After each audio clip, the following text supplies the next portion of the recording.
Hi, everyone. Thank you for joining Wrap Up Podcast. Today, I have two incredible guests from Modern Treasury, CEO Matt and CTO Sam. Guys, before we jump into the podcast itself, I would kindly ask you to introduce yourselves. Maybe Matt, we will start with you, then we jump to Sam. Yeah, thanks for having us. My name's Matt Marcus. I'm co-founder and CEO at Modern Treasury. I'm based in San Francisco, and I'm excited to be here. Sam, go ahead. Thank you. Yeah, thank you, Sam, again for having us. I'm also Sam Aarons, co-founder and CTO. I'm also based in San Francisco, and yeah, really excited to talk about payments with you. Thank you guys for joining this episode. And first thing first, I would love to learn more about Modern Treasury itself. What do you guys do actually? What problems are you solving? I can kick us off. So Sam, myself, and our third co-founder worked at a mortgage lender before we started Modern Treasury. We lived all these pain points around money movement, sending wires for funding loans, servicing our loans.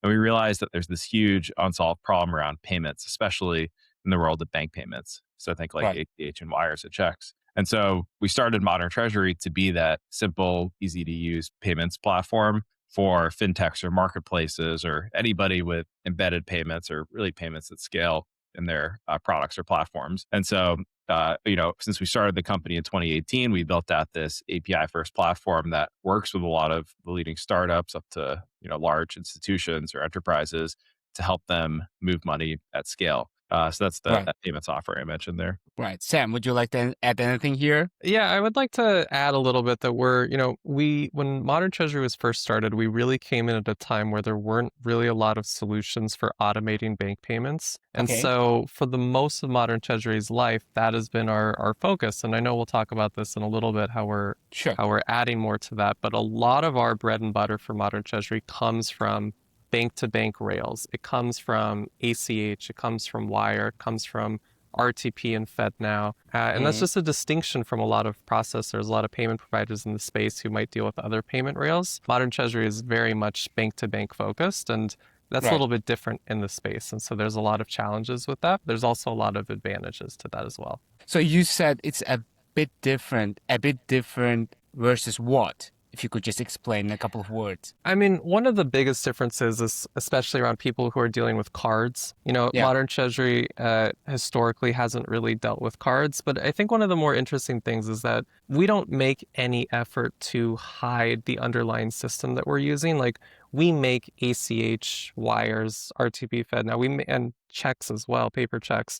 We make it all very front and center. And these are all very different payment systems. And sort of the idea behind Modern Treasury, as Matt was talking about, is taking all of these disparate systems and unifying them against a single API. So even though there's 4 different ways to move money, all with their own rules and regulations, we Right. abstract that behind one API because at the end of the day, it's really about transferring value from A to B. Okay. Look, guys, the name of the company says Modern Treasury. So when I usually think about treasury, it's not only about moving the money itself, but it's also recording it, right? So we are talking about ledger itself. So do you guys also focus in that direction as well? Do Yeah. you Well, offer ledger products? there's some fun history for I guess the fintech nerds in the room. So we started the company in 2018. There had been a company called Standard Treasury. Sam, what year did they start? Like 2015? Yeah, Is that right? 2015, maybe a little bit earlier, but right around then. Yeah. So that wasn't the exact reason we picked our company name, but these guys had tried to build like an easy to use API on top of some banks like SVB, and it didn't really work. They ended up getting acquired. And so we thought, oh, okay, well, these guys had done something somewhat similar. Some people are sort of familiar. And then, we like the name Modern Treasury. We were actually called Turnkey Treasury briefly, but everyone thought we were saying Turkey Treasury. So we had to change the name. So luckily, we never incorporated like that. But yeah, when you say treasury means other things, it's absolutely true. And that was something from the beginning we looked at. We Mm, said money movement, Sam on our side was saying you get money from point A to point B. That's definitely a right. key part of it. But you need to do other things well. You need to manage your payment operations. So that includes the ledger, like you mentioned, the error tracking, what happens when you get a return. A lot of folks were really struggling with the dashboard or really lack of dashboard that their banks gave them, and then trying Mm, to stitch together these internal tools to help them manage their payments. And so we saw like even when we started the company, vision for the platform was a lot more than just an API. It was this place that could build trust inside of an organization so that everybody knows what's happening with their payments. And that's, Right. continued to be a key part of Modern Treasury today. Matt, can I say in that case you guys are sort of like a banking as a service provider? Would you explain yourself as a such type of a company?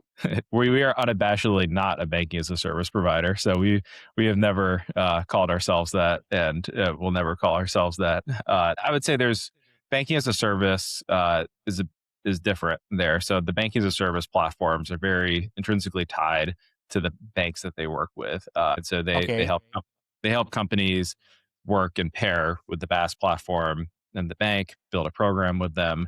They sell software to the banks in a lot of cases. So we don't sell software to banks. That's something I'll state very No. clearly too. Our customer is only the corporate, which aligns our incentives with what they're looking for. And historically, we've been purely a technology software layer that companies can use to interface with their banks. So we integrate to the bank's technical system over SFTP, over Okay. API, and we sell software to those companies. We're going to talk about the new product that we're building in a bit. Right. That's also not a banking as a service platform because that is on the other end of the spectrum from software, where we're full stack and Right. owning the bank relationship on the back end. So BaaS sits in this no man's land in the middle, I would say, between where we've been and where the new product offering we have is. Right. And it's just focused on a different set of use cases and a different model too from how we've historically operated. Guys, I see that the world is developing very fast, especially with the introduction of the AI. Do you think we still need companies like, let's say, yourselves to provide infrastructure layer because AI now cutting resources, time. So isn't it better for me to hire my development team, in-house development team, and make the integrations myself rather than going like to third-party provider and using their services? I have a follow-up question, very interesting one. I will ask after you guys answer. Yeah, I think I think your instinct isn't wrong, right? I do think people, especially developers using AI, it's definitely making integration timelines much shorter. And we Yeah, see that too with Modern Treasury. The engineering teams who are integrating and using Modern Treasury, they're using AI to help their integration with Modern Treasury speed up. But it's not just integrating with an API, at least today, our new product notwithstanding, we'll talk about that later. yeah, But in our existing payments product where customers are bringing their own bank relationship, there's a huge amount of time that is sped up or that is spent talking to the bank, working with the bank, making sure you have all your ducks in a row, making sure that you have a good compliance program. These are things that AI can't automate. You're not going to put your AI agent on the phone with your, big four banker and have them talk their way through the entire process. That's just right, not going to happen. So there's a lot of, non-coding, non-development work that AI agents just have no place in right now. And for sure, you can't speed that up. But for the actual integration and development stuff, we definitely see a speed up there, but it's still, there's still a lack. Sam, one of the ways that LLMs are so good at coding is they train on so much public code. right, But in the payments domain, especially the bank-to-bank payments domain, that's why I brought it up earlier. There's not a lot of, parallels to Modern Treasury. There's not a lot of public code out there on how do you mm, integrate FedNow? How do you integrate FedWire? Like, how do you do this very specific field that only these two countries need? LLMs can't really emulate a lot of the finer details for things that they don't have context for and don't have public code for. And so right, Modern Treasury is constantly trying to find how to figure out these things. And, we're not looking on GitHub. We're looking in mm, PDF manuals that have been emailed to us from 10 years ago sometimes. There's a lot of like non-public information that we're using internally to build Modern Treasury. right. And, over time, maybe LMs can build on that and train on that. But at least for now, it's definitely a field and an area where you still need a human programmer, obviously augmented by AI, but you still need to go searching for those details. Now about my follow-up question, guys. How do you then mitigate the risks? You know what happened with Synapse, right? When they collapsed, one of the biggest issues was ledger. So like the question was, okay, where's the money? Whose ledger should we trust? And like how should like let's say companies that are coming to third-party providers what they should be aware of and how to mitigate these risks, if you could just help me to understand. Yeah. I mean, Synapse was a technology problem, it was a people problem, a process problem. That was a flawed organization at multiple levels. If you could have talked with customers of that company going back to when we started Modern Treasury, and they would have told you something is not right here. And so when we look at what we build and we enable our customers to use, there's a ledger behind it that is double Right. entry, immutable, auditable. That's the core of what we do. And then all the payments activity is reconciled not by humans, but by an engine automatically in real time. And so the activity on the bank ledger lines up with the activity on our ledger. So you know what's actually happening there. And so it Hmm. goes to the quality of the service provider that you're working with, and knowing that they have that they're coordinating with their bank partners. I think that the market hasn't learned its lesson fully from Synapse or from the bank failures, and there's always Okay. a new breed of fintech startups who are looking to get started on what is the fastest, cheapest. Not going to ask me questions about how I do payments because I don't want any questions. I just want to get going, and that's where you get bit. And I think there's still a lot of providers out there that operate like that, and people aren't really scrutinizing their vendors sufficiently just because they want to get going. And I mean, yeah, there's been a stream of vendor failures. Some more recent ones I won't name. You can go back to Wirecard. I've got a coffee mug at home. Mm, Like you're in Europe, you true. know those guys. Like there's a lot of folks out there that build these infrastructure plays that really aren't built in a solid way. After this event, I heard a lot of banking as a service providers started moving away from becoming the middleman and managing the relationship with partner banks. They said, now, if you come to us, you go and manage the relationship yourselves, guys. And how is that in your case? Should I, let's say you said you are launching a new product, right? Is that tied to this type of relationship? So what's the new product that you guys are launching? If you could briefly explain. Yeah. Well, I'll answer that in two parts. I think banking as a service is going to be a dead category. The best companies are pivoting towards selling their software to banks. I think for a lot of these companies, they only want to go to a single partner to manage that program. And Okay. so BaaS companies have a lot of complexity. Their partner banks are competing with them in a lot of cases. So they're switching between partner banks to find new ones who will work with them. I don't Yeah. really see that model being sustainable for them. And so I think a lot of them are pivoting towards more like core like offerings and will probably get bought by the Fiservs, FISs, Jack Henrys, whoever you want there. Right. So we've never done BaaS. We don't plan to do BaaS. Um, I can tell you about the new product we have. I think Yes, please. this is more in the vein of where we think the market is going, but also what we need in this moment right now. So again, like stepping back, we do see a challenge for companies, which is they want to get going with embedded payments, with programmatic money movement, programmatic accounts, and their options are work with extremely expensive API bank directly, work with Hmm. somebody who tells me they're going to be fast, but they're not, work with somebody who doesn't have a ledger and they may or may not know it. And the payments landscape is evolving a lot too. So we talked about bank payments. There's also stablecoin payments. There's things like Visa Direct. Like there are a lot of different ways to move money, and it's a lot of Yeah. overhead for a typical company to manage. And so we took a look and said, how can we really help here for both somebody getting started who doesn't want to take on all this complexity, but they want to move money the right way, and then Yeah. also for people who are growing and looking for the best way to move money. And so what we're releasing is a new way to use our payments product. It's an integrated payment service provider where Modern Right. Treasury is the full stack solution. We have partners under the hood, bank partners who provide FBO accounts. We have custodians for holding wallets, and as a company, you can just come to Modern Treasury, open an account with us, and then we can enable you to move money. And you operate under the auspices of our compliance program. So you open accounts with us, you adhere to our KYC AML program, all the pieces there, Hmm. and it's a much easier way to get going. And it's built on the same software foundation that moves hundreds of billions of dollars a year, that operates on our immutable double entry ledger. So you know that it's something that works at scale for some of the largest fintechs in the world. And we've worked with companies like Navan who have scaled up their embedded payments offerings on Modern Okay. Treasury. And so you take that type of infrastructure and then you bring it to anybody who's looking to move money. I want to dive a bit deeper into this new product because when I speak to different companies in the market, one of the main questions I get, how quickly can I launch? And on the other hand, this is first thing, how quickly can I launch? And the second thing is, should I buy everything at once or can it be modular? Can I buy only one part and the rest is mine? So two questions, how quickly can companies launch with your new product? And is it modular? Can they buy only part of it and the rest they can build themselves? Yeah, we can get a company up and running in a few days to a week. So there's a few parts to this.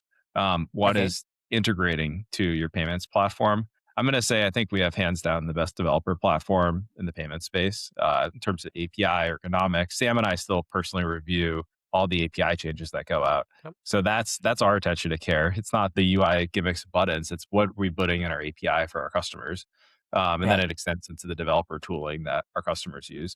And so Right. we look at how do we have a platform that's easy to integrate and build on. That's very quick. We Okay. have a bunch of case studies of customers who do that extremely quickly. And then the other part is how do you stand up the things you need to do to move money well? And since this is an integrated offering, our customers can use our APIs for things like onboarding their users, running them through our KYC, KYB checks. All the transaction monitoring is embedded in the payments. And so Okay. it's something where they need to integrate our APIs, but that's what enables them to get going. And we, of course, have to underwrite the business. So that's on Mm-hmm. us to be able to do that quickly and correctly. So, how do you do that fast, correctly? That's a challenge for us. That's where we use technology. You mentioned things like AI, like that's an important part of how we build our software, run our team, run our own internal Right. processes. And so Right. that's what part of what enables us to offer a 10x better experience around payments. So Okay. that way our customers can offer a 10x better experience to their users, building whatever makes sense for them to do. Right. Right.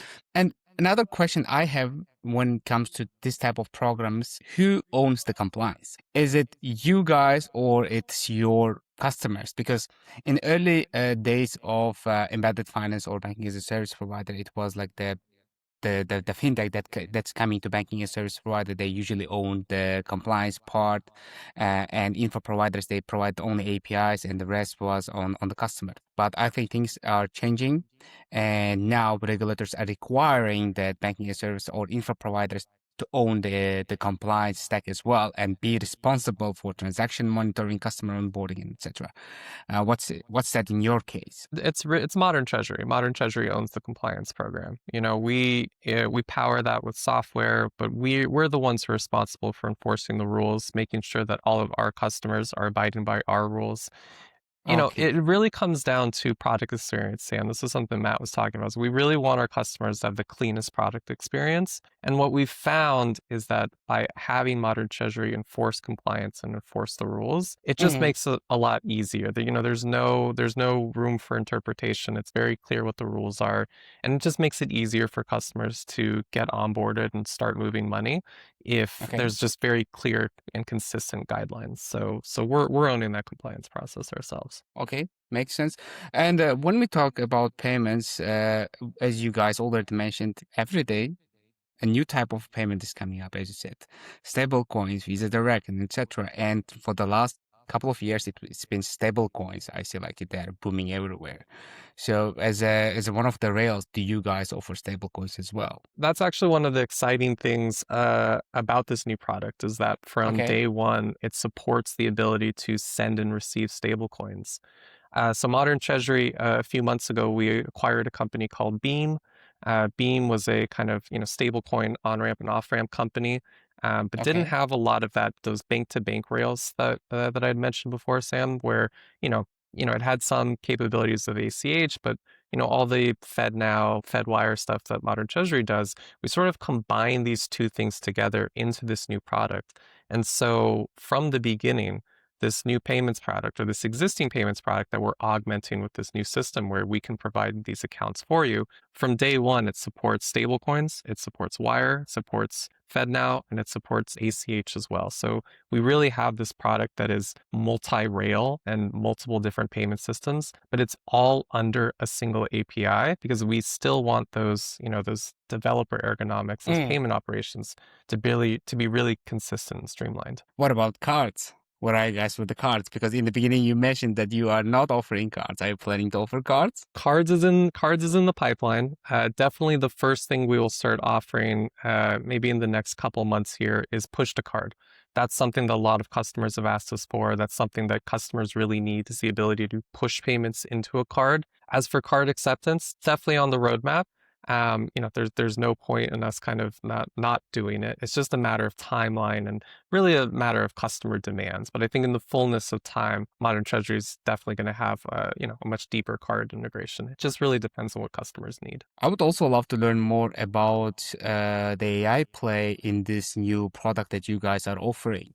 So you talked that you own the compliance. Have you guys built it in-house, and are you utilizing AI in fraud monitoring, transaction monitoring, maybe in Ledger as well? We are using a little bit of AI. I think where we're using AI the most at Modern Treasury is really for our engineers to develop this product and keep Okay. developing the payments product. We've found that engineering productivity has soared as we've really leaned into tools like Cursor and Devin, especially Devin, that can just kind of write PRs based off of a Slack message. We're really starting to see AI, productivity, or productivity in general, just take off because of AI in those domains. There is no, as far as I'm aware, direct AI in the AML flows and the compliance flows. Mm-hmm. It's not that I don't trust it. It's that more that I think AI helps the developers hone in on the code they need to write rather than being the decision maker. There's still humans in the loop, and I still think Okay. that's important for having kind of a rock solid compliance program. And we talk about Synapse, we can talk about other programs. Like, I think it's still very important that there are humans present in the Mm-hmm. loop at various stages. To give wholesale AI complete control over your compliance program feels to me like, at least at this point, maybe a bridge too. Yeah, I think what Sure. I would add in there is decision making. You want to be more deterministic. Okay. We are partnering with vendors under the hood who have machine learning driven models, which is the cousin of AI here, for Sure. things like fraud detection. And then to Sam's point, you want humans in the loop. You can use AI for things like the case management workflows. Right. Given an exception, how do you surface the right information to the person looking at that to help them resolve the case quickly and effectively and not miss anything? Mm. And so that's where we also look at, like, what are we doing best in breed? What are others doing best in breed? We partner with companies who provide us the infrastructure for this under the hood, and they're pushing the ball forward around how to use AI in workflow around compliance. And so I think that's what enables us to offer that best overall experience to our customers. Right. Guys, I have two more, but very important questions. First one is, what should the companies take into account when assessing programs like yours, right? Infrastructure providers like yours.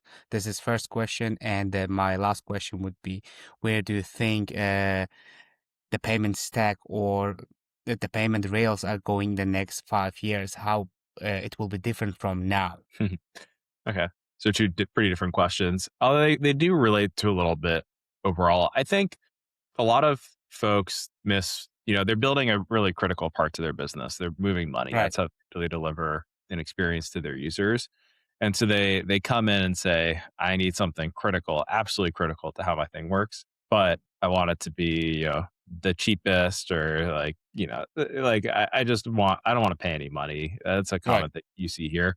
Or I don't want to have to worry about how your compliance program operates. Like, why do I need to even do this? And the reality is, like, to move money the right way, like, you do need trusted vendors who can be around for the long term, who have a roadmap around future payments and are developing those things, and Sure. have that type of infrastructure under the hood. And so when you're talking to partners, I think you want to understand, like, what is the infrastructure, who are the other companies that they're working with, who are how do they make decisions around, like, which financial institutions do they work with, um, and then test the products, like use the APIs, talk to other customers. I think those things will tell you a lot about the vendor that you're looking to work with. And really, at some point, you go from being like a vendor to a partner. And to be a partner as a vendor, that Mm-hmm. means you actually need to care about what your customer is building and ask them questions about their users and the experience they're trying to deliver. If you're just concerned with money, point A to point B, you're never going to be a partner. You're just going to be this ACH rail. And so, Mm-hmm. we look at how do we actually, like, understand our customers. And that's a part of the culture that we imbue all the way into like the sales team, the teams that work with our customers, all that. I'll answer just a little bit on the payments side where that's going, but Sam can also pop in here. And we, Sure. we just think payments are becoming instant. So payments move slowly in a lot of cases. We have new rails, RTP and FedNow are big ones. RTP and FedNow will have the pull mechanism, so to speak, really the request for pays. We're excited about those as the market develops around them. Obviously, we're very excited about stablecoins. Money moves really slowly in this country, and it should get faster. It should be more trusted, and we think the plumbing of what we provide and what others are providing is going to help us Sure. get there. Yeah, I'll just add to that, which is I think instant is, instant for sure is something. If you look at the convergence, Sam, of payment systems over time, right?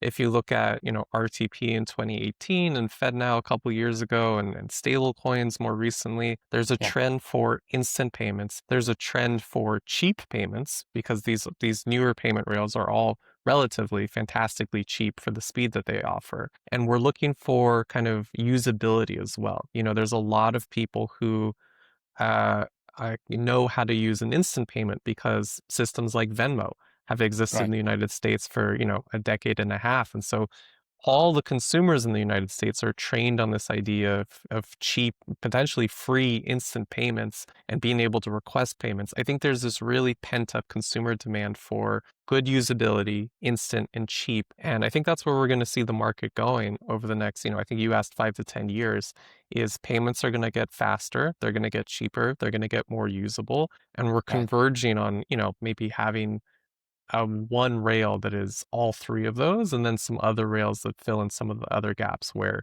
you don't really care about speed so much, or you don't really care about cost so much. Like there will always be rails that exist. And I think that's why it's so important for companies like Modern Treasury to support every rail, is because you can't predict what's going to happen over the next 5 to 10 years, but you can predict that people want to move money from A to B. And so we will provide an API that for the next 5 to 10 years will always let you do that. It'll always let you specify, hey, I want to send money from here to here, and we'll help you kind of work with the best rails, whatever exists in the moment.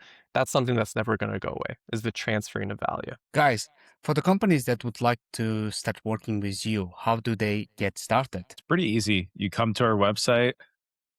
You can do two things. You can sign up for a sandbox if you want to. Poke around. It's totally open. Our API docs are there. So you never need to talk to us to see what the product is like. Also, you can fill out a talk to us form and we'll get in touch with you, really quickly, and we can hop on the phone. Literally two steps. And I like the idea that in the beginning, I don't need to speak to you because as a product manager, I already went through these steps and I always had to reach out to the company first to understand what's happening, how they are working.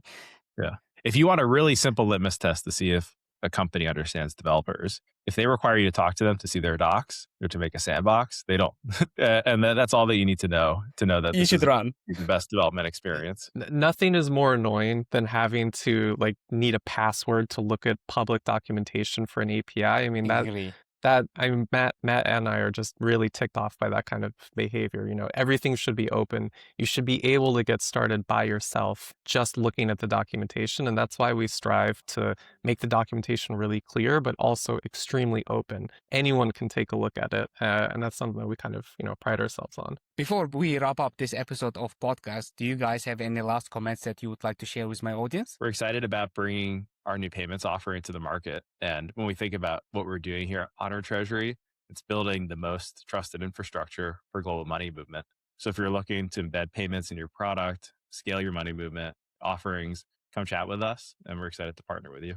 No, guys, thank you for jumping on this episode of a Wrap Up Podcast. It was really insightful. I hope my audience also learned more about Modern Treasury and how modern payment rails work. And again, thank you very much. Thank you, Sam.